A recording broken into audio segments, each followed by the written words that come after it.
আসসালামু আলাইকুম প্রিয় দর্শকবৃন্দ, আশা করি ভালো আছেন। প্রিয় দর্শকবৃন্দ, দুঃখিত, আমাদের ভিডিও সাউন্ডটি ক্লিয়ার আসে না, এই জন্য কিন্তু আমরা আলাদা সাউন্ড দিতেছি।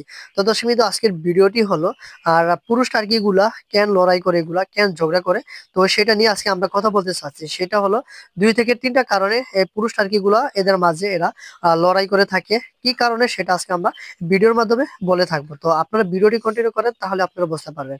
আর এগুলো যে সব সময় ঝগড়া করে বা লড়াই করে তা নয়, এরা প্রায় মাঝে মাঝে এরা ফাইট করে। যেমন হলো এই পুরুষ টার্কির ভিতর যদি আপনি একটি মাদি টার্কি দিয়ে দেন, তাহলে কিন্তু এরা বড় হিংস্র হয়ে যায়। হিংস্র মতো এরা লড়াই করে, ফাইট করে। হ্যাঁ, একটা আরেকটার উপর এমন ভাবে আক্রমণ করে যা বলার মতো না। যেরকম পাকবাড়ি দেয় থোতা দিয়ে। এদের থোতা খুবই ধারালো। থোতা দিয়ে এদের এই নাকের ভিতর লাম্বা সরু, লাম্বার মতো একটি ইয়ে আছে, নল আছে। নলটার ভিতর ঠুরকিয়ে তাদের নল থেকে অনেক রক্ত বের করে ফেলে। রক্ত বের করার পর ইনফেকশন হয়ে যায়, ওই জায়গাটা গা হয়ে যায়। তো অনেক সময় সমস্যা হয়ে যায়। আপনারা দেখতে পাচ্ছেন ভিডিওতে এরা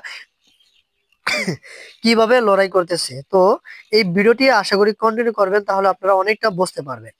তবে এই মুরগিগুলা সব সময় লড়াই করে না। তো যখন হলো এই মুরগিগুলো একটা মাদি দিবেন, তখন মাদিগুলাকে যখন এরা যখন যেটা আপনার যে আপনাদের বাসায় কোনটা বলা হয় সেটা জানি না। যেমন আমরা বলি হলো এটাকে, যেমন এই বিট দিতে যায় অথবা এটাকে চড়া দিতে যায়। এরকম এরকম অবস্থায় গেলে এরা কিন্তু আরেকটা টার্কিকে লড়াই মানে আর কি আক্রমণ আক্রমণ করে। তো সেই ক্ষেত্রে এই টার্কি গুলা এরকমই, যেমন আমাদের মানুষের ভিতরে তো একটা মেয়েকে নিয়ে কত দ্বন্দ্ব লেগে যায়, ঠিক এরকমই পশু পাখির ভিতরে কিন্তু এরকম হয়ে থাকে সাধারণত। তো আপনারা দেখেন এই পাশে যে টার্কি গুলা লড়াই করতেছে, দেখেন এদের লড়াই করার বৈশিষ্ট্য গুলো দেখেন। আর এদের আক্রমণ করার বৈশিষ্ট্য গুলো দেখেন। এরা শুধু থোতার যেই জায়গাটা আছে নরম, সেই জায়গাটা কিন্তু শুধু আক্রমণ করে। অন্য কোনো জায়গায় কিন্তু এরা ঠুকাঠুকি করে না। অন্য জায়গায় যদি আক্রমণ করে, সেটা পা দিয়ে আক্রমণ করে। হ্যাঁ, এটা কিন্তু ঠোঁতা দিয়ে করে। তো এটা যেই পর্যন্ত এদের শরীরের জিদ না বসবে, ওই পর্যন্ত এরা লড়াই করার চেষ্টা করে, আর ছাড়তেও চায় না। হ্যাঁ, এদের গাল থেকে যখন রক্ত বের হয়ে যাবে, ইনফেকশন হয়ে যাবে, তখন এরা ছাড়বে, এর আগে ছাড়ে না। ঠিক আছে, আর এরা যে প্রতিনিয়ত ঝগড়া করে তাও না। এবং আরেকটি বিষয় হলো, এদের মাথা যখন গরম হয়ে যায়, তখন এরা কিন্তু লড়াই করে। তবে বেশিরভাগ লড়াই করে ওই যে মাদি টার্কিটার জন্য।